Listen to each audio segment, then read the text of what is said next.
전능하사 천지를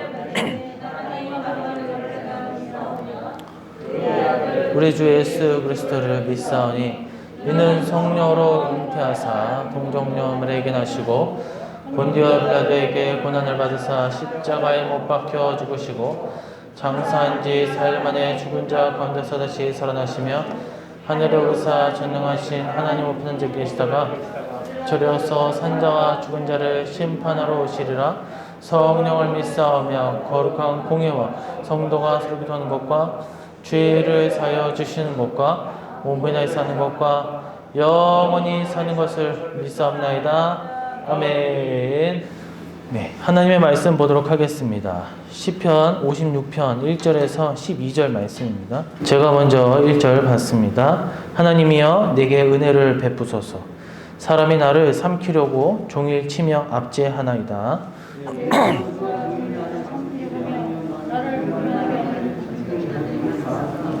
내가 두려워하는 날에는 내가 주를 의지하리이다. 내가 하나님을 의지하고 말씀을 찬송하리이다. 내가 하나님을 의지하였은즉 그의 판단하니 권리를 가진 사람이 내게 어찌하리이까. 그들이 종일 내 말을 곡해하며 나를 치는 그들의 모든 생각은 사악이라.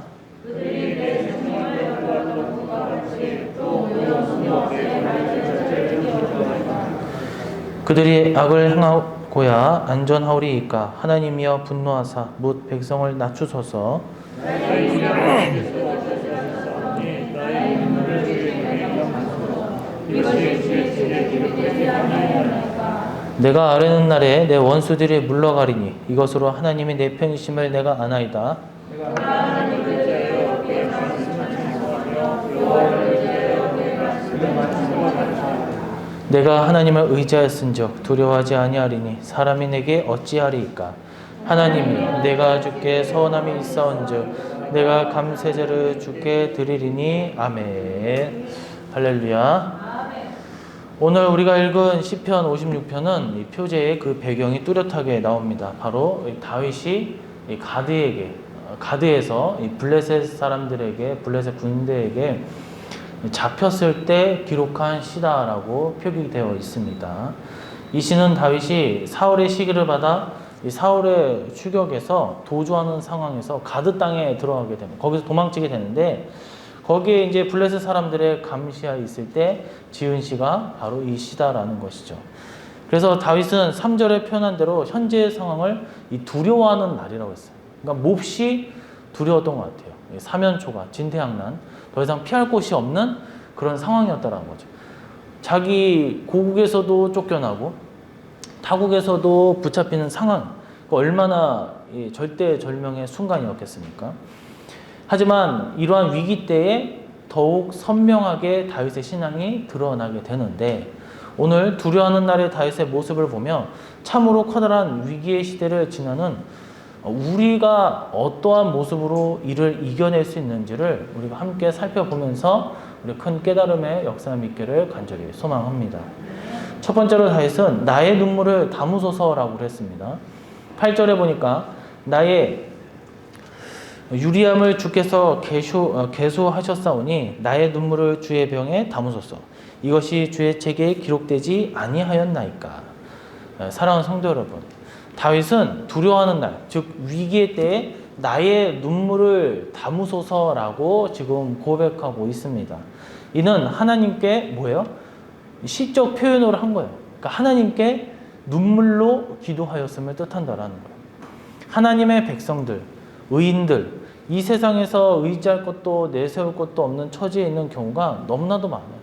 그러한 성도들이 무엇을 해야 하겠습니까? 한마디로 말해서 가장 효과적인 방편은 기도예요. 좀 더 구체적으로 하나님 앞에서 눈물로 간절히 기도한다라는 거예요. 그러니까 뭐 돈이 있고 빽 있는 사람들은 뭐예요? 어려움이 있으면 자기가 힘 있는 사람한테 빌붙어서 도와달라고 그러는 거예요. 제발 좀 도와달라고. 그게 이제 뭐 부정을 저지르든 비리를 저지르든 그걸 이용할 수 있다라는 거예요. 그러나 원칙적으로 봤을 때 믿는 자들은 부정과 비리를 저지를 수가 없잖아요. 그러니까 어려운 상황에 우리가 놓여져 있다라는 거예요. 그럴 때 우리는 어떻게 해야 될까? 세상 사람들이 잔머리를 굴리고 뭐 악한 행동을 하고 뭐 여러 가지 일을 막 하려고 애쓰고 있을 때 우리는 그럼 믿는 자는 어떻게 해야 되는가? 그것은 하나님 앞에서 눈물로 간절히 기도해야 된다라는 거예요. 오늘 본문의 내용도 그렇습니다. 다윗은 당시 굉장히 두려워한다고 했어요. 두려워하는 날이라고 했어요. 즉 위기의 그 순간에 나의 눈물을 담으소서라고 표현을 했는데 하나님께 지금 눈물로 기도하고 있다라는 거예요. 오늘 본문의 내용도 그래요. 두려워하는 날, 위기 때에 나의 눈물, 하나님 앞에 눈물로 기도하고 있는 거예요. 그것을 시적으로 찬양하면서 표현하고 있는 거예요. 찬양을 하고 시로 표현을 했지만 이 사람이 그래서 뭐 여유가 있구나. 이 사람이 지금 뭐 흥얼흥얼거리면서 지금 즐거운 마음을 갖고 그런 것이 아니라는 거예요. 단순히 그냥 시간이 나서 뭐 기분이 좋아서 노래라는 게 아니라 정말 절대절명 이 순간 너무나도 지금 위험한 순간인데 죽을 수도 있는 그러니까 죽을 수밖에 없는 그런 상황 속에서 지금 시를 짓고 있다라는 거예요. 그러나 이 시가 눈물의 시요 하나님 앞에 고백하는 시요 의지를 바라는 하나님 앞에 도움을 구하는 시다라는 것입니다. 기도라는 거예요. 그래서 오늘 본문 중 눈물로 번역된 히브리 원문 표현은 본래 울다는 표현에서 유래된 단어인데 애절한 슬픔이 담겨진 눈물을 나타내는 이 사용된 표현이라는 거예요. 그래서 이 짜낸 즙이다라는 의미가 담겨져 있어요. 주로 이 단어는 이 끔찍한 슬픔, 그러니까 기쁨의 눈물이 아니라는 거예요. 아픔을 담고 있는 표현이다라는 거예요. 다윗은 자기가 처한 고난의 상황에서 할 수 있는 최선의 방법이 뭐예요? 왕 앞에 굽신거리고 제발 좀 살려주세요. 무슨 장군 앞에 내가 좀 살려주세요. 이것이 아니라 하나님 앞에 우는 것이다라는 거예요. 그래서 흘린 자기의 눈물을 담으라는 거예요. 그러니까 우리가 눈물을 흘리면 뭐 휴지를 닦고 뭐 해서 없어지는 것만 그만이잖아요. 이 눈물이 어디로 가는지 모른단 말이에요. 우리가 여태 흘렸던 눈물 다 어디로 갔어요? 몰라요.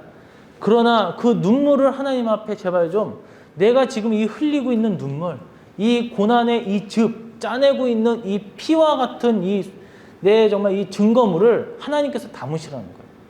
그것은 무슨 말이에요? 제발 좀 나의 이 고난을 기억해 달라고 지금 다윗은 하나님 앞에 처절하게 기도하고 있다라는 것입니다. 이처럼 두려워하는 날에 다윗은 눈물로 기도했어요. 우리도 때로 고난, 환난한 상황에서 처할 때에 우리는 어떻게 해야 돼요? 기도해야 된다는 거예요. 기도하되 눈물로 해야 된다는 거예요. 계시록을 보면 종말 대환란이 마치고 이 최후 천국에 들어간 성도들의 눈물을 하나님께서 직접 닦아주신다고 했어요. 계시록 7장 17절 보면 이는 보좌 가운데 계신 어린 양이 그들의 목자가 되사 생명수 샘으로 인도하시고 하나님께서 그들의 눈에서 모든 눈물을 씻어 주실 것입니다. 이 눈물이 뭐예요? 고난의 눈물이에요. 내가 예수님 때문에 업심을 받고 괴롭힘을 당하고 대환란 속에서 그 어려움을 당했어요. 모든 걸 포기하고 또 뭐 적그리스도한테 거짓 선지자한테 괴롭힘을 당했다. 그때 흘린 상처, 눈물, 그 모든 눈물을 하나님께서 씻어준다는 거예요. 그 눈물을 그거에 대한 보상은 사람이 해주는 것이 아니라는 거예요. 목회자가 해주는 것이 아니에요. 하나님이 해주신다라는 것입니다. 또한 21장 계시록 21장 4절을 보니까 모든 눈물을 그 눈에서 닦아주시니 다시는 사망이 없고 애통하는 것이나 곡하는 것이나 아픈 것이 다시 있지 아니하리. 처음 것들이 다 지나갔음이로다. 목자이신 예수님 곧 어린 양께서 모든 눈물을 씻어주시고 닦아주시고 참 성도들이 대환란 통과하면서 무수히 많이 흘린 눈물을 그 고난을 주님께서 보상해 주신다라는 거예요. 여러분, 우리는 이 코로나 때문에 많은 사람들이 무너져 가고 있어요. 이 시대에 얼마나 힘든 가운데 있습니까? 이런 환란이 우리에게 찾아올 줄 누가 알았겠어요? 지금도 기억나요. 재작년이죠. 벌써 지금 2년 차죠. 중국에서 우한에서 뭐가 발생했다. 그런 줄 알았어요. 그런데 점점 속도가 확산되더니 전 세계적으로 그것이 퍼지더니 전 세계가 이 지구가 병들어 버렸어요. 모든 경제가 마비가 되고 많은 사람들이 어떻게 저떻게 버텨보려고 했지만 문을 닫게 되고 힘든 가운데 있다라는 거예요. 혹시 우리는 힘듭니까? 아픕니까? 믿음을 지키며 사는 것이 고통스럽습니까? 두려운 날들이 계속되고 있습니까? 그렇다면 우리한테 필요한 것은 뭘까? 바로 다윗이 했던 행동들, 바로 하나님 앞에 눈물로 기도하는 것인 줄로 믿습니다. 성경만 아니라 일반 은총 이 세상에서도 사람들은 이 순결한 눈물, 믿음의 눈물에 대해서, 고난 때에 흘린 눈물에 대해서 여러 가지로 말하는데, 탈무드에서는 천국의 문은 기도에 대해 닫혀 있을지라도 눈물에 대해서는 항상 열려 있다고 했어요. 그러니까 눈물이 내가 그냥 기도를 하는 게 아니라 눈물을 흘리면서 기도하면 천국의 문이 열린다라는 거예요. 또한 로렌스는 지상의 모든 언어 중 가장 위대한 최고의 발언자는 눈물이다라고 했어요. 또한 이 시대 최고의 지성이라고 하는 이어령 박사는 비가 와야 무지개가 생기듯 눈물을 흘린 영혼에 아름다운 무지개가 돋는다라고 했어요. 사랑하는 성도 여러분, 두려워하는 날에 하나님 앞에 눈물을 흘리며 기도해야 된다라는 거예요. 우리도 그렇게 해야 된다라는 거예요. 눈물을 흘리되 사람 앞에 하는 것이 아니라 주님 앞에, 하나님 앞에 흘려야 된다라는 거예요. 그렇게 한다면 하늘의 문, 기도응답의 그 문이 열리고 하나님의 은혜와 축복, 그 인도하심의 무지개가 펼쳐질 것을 오늘 말씀을 통해서 믿으시기를 주님의 이름으로 간절히 축원해 드립니다. 두 번째입니다. 하나님을 의지하였다. 4절에 보니까 내가 하나님을 의지하고 그 말씀을 찬송할지어다. 내가 하나님을 의지하였은즉 두려워하지 아니하리니 혈육을 가진 사람이 내게 어찌하리이까. 두려운 날의 다윗의 모습이 어땠는지, 환난 때, 정말 절망 때에 그가 너무나도 힘든 가운데 어떻게 했어요? 첫 번째로 그는 나의 눈물을 담으소서, 나의 이 힘듦을 기억해 달라고 눈물의 기도를 주님 앞에 했다라는 거예요. 두 번째로 하나님을 의지했다고 했습니다. 이는 말 그대로 오직 하나님만, 오직 예수님만 내가 의지했다라는 거예요. 다윗은 두려운 날 나의 눈물을 담으소서 하면서 하나님 앞에만 눈물을 흘리고, 또한 하나님 앞에서만 내가 하나님만을 붙잡고 의지했다라는 거예요. 굳게 붙들고 그것을 내가 놓지 않았다라는 거예요. 여기서 의지하였은직으로 번역된 히브리 원문표는 이 바타라는 단어를 쓰는데, 이 단어는 거기에 담긴 의미가 사뭇 깊고도 중요한데, 먼저 이 단어는 확신하다, 의심하지 않다, 이런 의미를 갖고 있다라는 거예요. 그러니까 하나님 앞에 눈물을 흘리고 하나님의 도움을 내가 확신했다는 거야. 반드시 하나님께서 나를 도와주시리라. 반드시 하나님께서 나의 생명을 보존해 주시리라. 그러니까 믿는다는 거야. 의심하지 않는다. 내가 기도를 해놓고 아 이거 진짜 될까? 이게 아니라 기도하고 눈물을 했기 때문에 하나님께서는 나의 기도를 반드시 응답해 주시고 이루어 주신다는 확신이 있었다라는 거야. 우리 성도들이 하나님 앞에 기도를 할 때 그 확신이 있어야 돼요. 내가 해놓고 기도 좀 해주세요. 부탁해요. 그래 놓고 내가 확신이 없어요. 하나님을 의심한다는 거예요. 자기가 해놓고. 그러나 다윗은 하나님으로 인해 안전함을 확신했고 더 나아가 이 자신만만한 태도까지 갖추게 되었다라는 거예요. 이것이 두려운 날의 다윗의 모습입니다. 그는 하나님 앞에 눈물을 쏟았어요. 하나님의 도움을 확신했어요. 그래서 그는 하나님으로 인해 안전함과 담대함을 동시에 얻게 되었다라는 거예요. 우리도 그렇습니다. 두려운 날에 참으로 하나님 앞에 눈물을 쏟아야 돼요.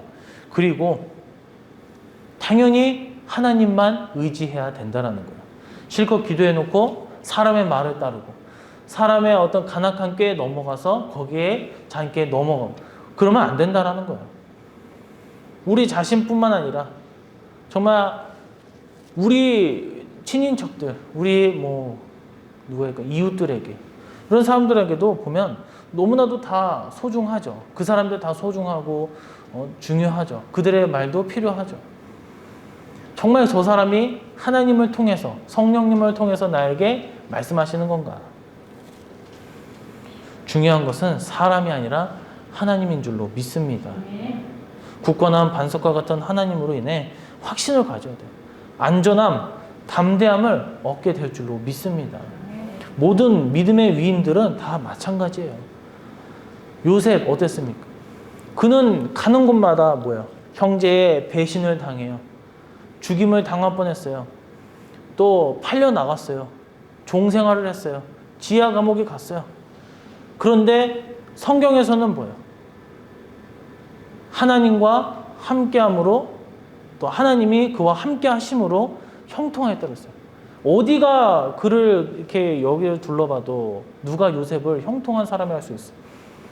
누가 우리 주변에 보면 이 사람이 예수를 잘 믿어요. 그런데 오해를 받고 뭐하고 감옥에 가고 종으로 노래 팔리고 이러면 누가 그 사람을 형통하다고 얘기할 수 있겠습니까? 그런데 성경에서는 보면 그를 가리켜 형통했다고 했어요.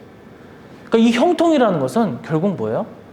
주변 환경, 돈, 물질, 어떤 명예, 권력, 그런 관련이 없다라는 거예요. 하나님이 함께 하시느냐, 하나님을 의지하느냐, 그것이 형통함의 역사가 있느냐 없느냐, 존재 여부임을 우리는 깨달으시기를 간절히 소망합니다. 그 위로 올라가서 야곱도 마찬가지였어요. 야곱이 그렇게 축복을 바라는 게 뭐예요? 돈을 제발 좀 저에게 많이 주세요. 자식을 많이 주세요. 그것이 아니었어요. 하나님 나 좀 버리지 마세요. 이삭도 마찬가지예요. 아브라함도 마찬가지예요. 그들이 정말로 원했던 축복, 그들이 두려워했던 것은 하나님이 나를 떠나시는 것이 아니냐, 그거였다라는 거예요. 오늘 다윗도 마찬가지예요. 다윗이 정녕 두려워하고 정녕 그가 무서워했던 것은 하나님이 나를 버리시지 않을까, 내가 왕의 자리를 내쫓기면 당하는 것이 아닌가, 내가 돈이 궁핍한 것이 아니냐, 내가 굶는 것이 아니냐, 그것이 그에게 있어서는 중요한 것이 아니었다라는 거예요. 하나님이 지금 나와 함께 하시느냐, 함께 하지 아니하시느냐. 그러니까 다윗은 전적으로 하나님 앞에 지금 그 누구보다도 의지하고 또 기대고 있다라는 것입니다. 그렇기 때문에 뭐예요? 그는 안전함과 담대함, 하나님이 나에게 지금 함께 하시는 것을 확신하고 있기 때문에 안전함과 담대함을 동시에 갖고 있다라는 것입니다. 우리의 삶도 여기에 접목해 볼 필요가 있습니다. 나는 물론 다윗과 같은 인생을 살면 얼마나 힘들겠습니까? 막 뭐 쿠데타로 당하고 뭐 이런 그런 상황을 우리가 뭐 만들어지거나 우리가 그런 거를 원하진 않지만, 우리가 하루를 살아갈 때, 일주일을 살아갈 때, 우리의 직장, 우리의 교회, 우리의 가정에서, 또 우리의 삶 속에서 내가 얼마만큼 하나님 앞에 확신하고 있고 기대고 있고 의지하고 있는가. 이 믿음, 이 깨달음만 더 우리가 조금 더 깊숙이 우리가 들여다보고, 또한 우리의 심령에 내리 그것에 뿌리 박혀 있다면 우리의 삶이 달라지지 않을까 생각되어집니다. 다윗처럼 어떠한 일을 했을 때 담대함과 또 영적인 그런 눈을 가져서 우리가 선악을 구별하고 어떠한 길을 걷는다 하더라도 절대로 쓰러지지 아니하며 오직 승리의 길을 걸을 줄로 믿습니다. 시편 18편을 보게 되면 18편의 표제는 여호와께서 다윗을 그 모든 원수들의 손에서와 사울의 손에서 건져주신 날에 다윗이 이 노래의 말로 여호와께 아뢰어 이르되라고 기록되어 있습니다. 즉 다윗이 최후의 승리를 얻는 이후에 기록된 시다라는 거예요.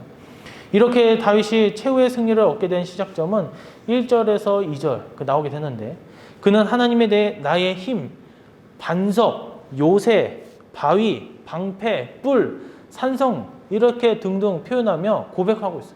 즉 철저히 하나님을 의지하고 도우심을 자기는 알고 있었다는, 확신했다라는 거예요. 나의 군사, 나의 무기, 뛰어난 어떤 지략과 또 장군, 이것이 아니에요.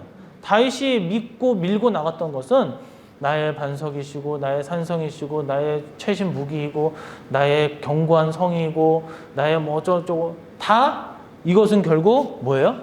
하나님이다라는 거예요. 하나님. 내 최고의 든든한 무기는 하나님이요, 방패는 하나님이요, 갑옷은 하나님이요, 그 무엇보다도 견고한 성은 나의 하나님이라는 거예요. 예루살렘 성이 아니라는 거예요. 이스라엘에 있는 그 많은 군사들이 아니에요. 병거가 문제가 아니에요. 하나님이 나의 가장 든든한 군사요, 든든한 백이다라는 것입니다. 우리의 삶이 이렇게 바뀌시기를 간절히 소망합니다. 물질의 강도를 측정하는 GPA라는 그 표기가 있는데, 되게 강함을 연상케 하는 물질은 강철이죠. 근데 이 강철의 수치가 180 정도 나오는데 다이아몬드는 442로 지구에서 가장 강한 물질로 알려져 있대요. 하지만 강철보다 이 200배 강력한 신소재를 우리나라에서 개발했는데 이게 그래핀이라는 건데 뭐 그렇다고 하더라고요. 그 물질로 인해 뭐 경제계, 과학계에서 이제 한국의 세계 주도 가능성에 대해서 막 높아지게 되는 거 아니냐 얘기가 나온다는 거예요. 무언가 강력한 것을 붙들고 있다는 것은 중요한 의미가 있다는 거예요. 북한이 저렇게 막 미국을 상대로 까부는 것도 뭐야? 까분다는 표현을 써도 되나요? 뭐 인도 우리나라보다 못 산다고 하지만 뭐 IT 쪽으로는 강력하지만 그렇게 강한 함부로 건들지 못하는 이유가 뭐예요? 바로 핵이에요. 핵. 핵무기를 갖고 있다는 거예요. 수십 개를 갖고 있든 하나를 갖고 있든 수천 개를 갖고 있든 이 핵무기를 갖고 있으니까 그 나라가 경제적으로 뭐 뭘로도 군사적으로도 못 살아도 함부로 건들질 못한다라는 거야. 그 쏴버리면 어떡합니까? 그래서 강력한 무기를 갖고 있다는 것은 누구도 그 사람을, 그 국가를 함부로 대하지를 못한다는 것입니다. 바로 하나님도 마찬가지. 이스라엘을 건들지 못했던 것. 다윗 시대, 솔로몬 시대 강력한 그런 왕국을 건설할 수 있었던 것은 그 뒤에 하나님이 계셨기 때문입니다. 그는 그럼 강한 사람이었습니까? 무시무시한 골리앗도 단번에 쓰러뜨리는 불패의 용사였어요. 우리는 그렇게 기억하잖아요. 소년이었지만 어마어마한 키가 큰 막 2m 넘어가는 그 골리앗도 쓰러뜨렸어요. 하지만 그 역시도 두려워하고 눈물을 흘렸다라는 거예요. 하지만 그는 두려움도 눈물도 하나님 앞에 토로하였고 하나님만을 그때일수록 더 하나님만을 의지하는 모습을 보여주었다라는 거예요. 그로 인해 도리어 더 성장하였고 담대하게 강하게 적들을 물리쳐 나가며 승리하는 길을 걸었다라는 것입니다. 우리도 이와 같은 삶을 사시기를 주님의 이름으로 간절히 축원해 드립니다. 세 번째입니다. 신령한 제사를 드릴 제사장이 되라. 12절에 보니까 하나님이여 내가 주께 서원함이 있사온즉 내가 감사제를 주께 드리리니. 이 믿음의 사람인 다윗의 하늘날에 이 두려운 날이 어떠했는지 절망의 고통과 엄습할 때 다윗이 어떻게 믿음을 지켰는지 우리가 살펴보고 있어요. 첫 번째 뭐였어요? 나의 눈물을 담으소서. 그리고 두 번째로는 하나님을 의지했다 그랬어요. 그리고 세 번째로는 감사제를 드렸다. 이것은 두려운 날에, 환난 날에 변함없이 하나님 앞에 우리가 감사했다는 거예요. 다윗이 감사했다는 거예요. 다시 말하면 예배를 드렸다는 거예요. 참된 믿음, 성숙한 믿음을 가진 자 아니면 이 불완전하고 미성숙한 믿음을 가지고 그 여부에 따라서 예배로 감사로 판가름 나는 거예요. 잠시 어렵다고 해서, 잠시 힘들다고 해서 나 예배 안 드려. 시험 들었다 해서 나 교회 안 나가. 이거는 믿음이 없는 자예요. 누구나 다 잘 나갈 때는 뭐야? 감사하면 뭐 할 수 있어요. 하지만 진정한 그 믿음이라는 것은 변함이 없는 거예요. 아까도 얘기했지만 요셉, 야곱, 이삭, 또 다윗, 아브라함 이런 믿음의 위인들이 환경에 따라 바뀌는 그런 믿음의 신앙을 가지고 있지 않다라는 거예요. 그들에게 있어서의 그 신앙은 하나님 나와 지금 함께 하시느냐, 함께하고 계시지 않느냐. 그게 가장 중요하다는 거예요. 그런데 때로는 우리 성도님들은 뭐예요? 환경에 따라 바뀌는 경우가 허다하다는 거예요. 저 같은 경우도 마찬가지죠. 하지만 다윗은 어떠한 환경일수록, 어려운 환경일수록 뭐예요? 더욱더 감사제로 예배를 하나님 앞에 드렸다라는 거예요. 그래서 오늘 본문에서 감사제를 드린다고 했는데 여기서 드리다, 드리리니로 번역된 원문 표현은 살람이라는 단어를 쓰는데 이 감사하다라는 것이 오히려 이 살람이라는 뜻이 완성되다, 지불하다, 완전히 내주다라는 의미가 있다는 거예요. 즉 다윗은 감사제로 모든 것을 완성하겠다고 말하면서 합당한 대가를 지불하듯 하나님께 항상 합당한 감사를 드리겠다라고 한 것입니다. 그래서 우리가 예배를 드린다라는 것은 합당한 지불하는 거예요.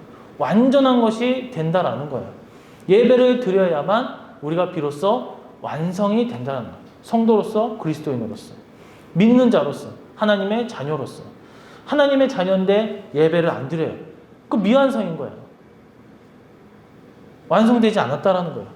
우리도 이처럼 두려운 날이라 해도, 그러니까 다시 말해서 어떤 환경 속에 있다도, 즐거운 날이든 기쁜 날이든 슬픈 날이든 어려운 날이든 온전한 감사를 드릴 수 있기를 소망합니다.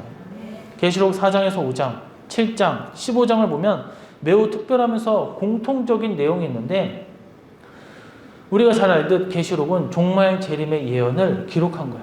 그 안에 중심에는 대환란이라는 역사의 위기, 전무후무한 가장 힘든 고통이 있는 그 시대가 열려질 것이 기록되어 있다라는 거예요. 대환란의 내용, 6장의 인재앙, 8장의 나팔재앙, 여러 가지, 16장의 대접재앙, 이 순으로 나올 것 같아요. 그런데 모든 장의 내용 직전에 성도들이 뭐예요? 하나님을 향해서 예배하고 찬양하고 영광을 돌리는 내용이 기록되어 있다라는 거예요. 이 같은 내용 연결이 의미하는 바는 분명합니다. 두려워하는 날, 대환란 두려워하는 날이에요. 슬픈 날이고 무서운 날이에요. 고난의 날이에요. 그러나 한결같이 그 대환란 속에서도 하나님께 감사하며 예배하며 영광을 돌리는 것이 바로 참된 성도의 모습, 구원받은 자의 모습이다라는 것입니다.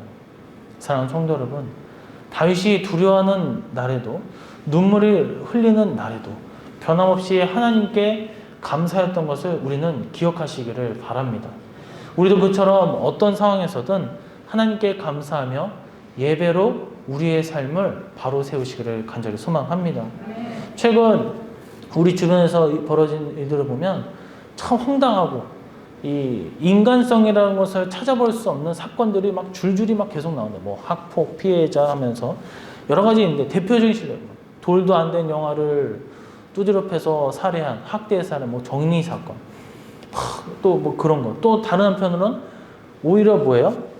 어른들을 우리가 존중해야 되고 또 그래야 되는데, 존중 안 하더라도, 그런데 막 지하철에서 막 중학생 1학년짜리가 덩치 좀 있다 그래서 막 어른들을 깔보고 막 목 조르고 70대 할머니한테 반말하고 폭행하고, 얼마나 개탄스러운 세상입니까? 참으로 이 세상은 너무나 각박해지고 있어요. 사랑도 인정도 감사도 없는 잃어가는 이 시대 속에서 우리가 살아가고 있다는 거예요. 이 시대가, 이 세상이 무슨 유토피아요, 천국입니까? 눈에 보이는 사람들에 대한 감사와 사랑, 존중을 우리는 결코 외면하지 말아야 합니다.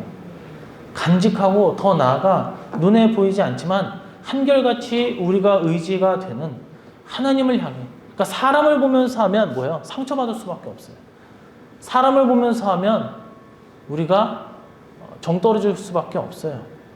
그러나 이 악한 시대일수록 하나님만을 바라보면서 믿음의 본과 믿음의 삶을 보여주시는 저와 여러분 되시기를 간절히 소망합니다. 이 악한 시대일수록 우리가 더욱더 하나님을 의지하면서 말씀을 지키고 진정한 예배자가 되셔서 성도의 그 합당한 본분을 우리가 지켜나갔을 때에 하나님께서 우리의 길을 열어주시고 지켜주시고 보호해 주실 줄로 믿습니다. 이 시간 우리가 다 같이 기도하도록 하겠습니다. 오늘은 두려운 날의 다윗의 모습이라는 주제로 말씀을 나누어 봤습니다. 다윗은 어려움 속에서도 눈물로 하나님을 찾았고 그것을 담아달라고 했습니다. 기억해달라고 했습니다. 또한 의지하면서 기대하면서 하나님께 감사하며 오히려 감사제로 예배로 영광을 드리는 믿음의 위인이었습니다. 지금 하나님의 백성들이 이 시대를 살아가지만 영적으로 육적으로 참 힘든 시기 속에서 우리가 살아가고 있습니다. 너무나도 어려운 시대입니다. 그러나 우리도 오늘 다윗을 오늘 말씀을 통하여서 다시 한번 본받아 깨닫게 하시고 위기 속에서 더욱더 하나님을 만나며 하나님 앞에 우리가 도움을 간구하며 빛을 발하는 이 시대 진정한 주님의 참종들, 자녀들이 될 수 있게 해달라고 이제 주여 삼창 부르시고 기도하도록 하겠습니다. 주여! 주여! 주여! 우리를 권하시 위대하신 예수 그리스도의 사랑과 십자가의 은혜와 성부 하나님의 우리를 향하신 구원의 가정과 우리 가운데 늘 역사하시고 늘 움직이시는 성령님의 은혜와 축복하심, 그리고 모든 질병과 바이러스 그렇다 보호하심이 우리 대한민국과 고양시와 문봉도 우리 교회 우리 성도님들 각 가정과 기업들 머리 위에 영원토록 함께 있을지어다. 아멘.